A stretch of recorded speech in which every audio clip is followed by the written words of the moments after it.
শীতকালে বিয়েবাড়ির জন্য রেডি হওয়াটা সো ডিফিকাল্ট, তাও আবার শখের কালো লেহেঙ্গাটা পরবো বলে কথা। একটু তো কষ্ট করতেই হবে বলো।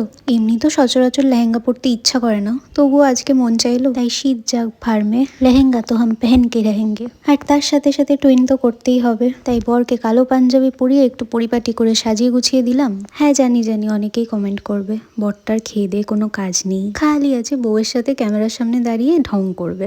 যাই হোক, বিয়েবাড়ি পৌঁছে রিজু দেখো দাদার মেয়েটাকে নিয়ে কিভাবে চটকাচ্ছিল। আর এই যে দেখো আমাদের এত সুন্দর ব্রাইডকে দেখে দাদা ভাবছিল কখন যে বিয়েটা শেষ হবে।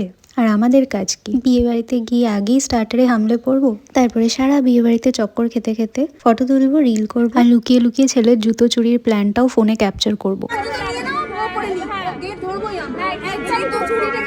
আর তারপরেই আমাদের অপেক্ষার অবসান। কচুরি, চানা, ডিমের ডেভিল, মাটন বিরিয়ানি, চিকেন সবকিছু খেয়ে একেবারে শেষে রাত্রেবেলা কাঁপতে কাঁপতে বাড়ি ফিরবো।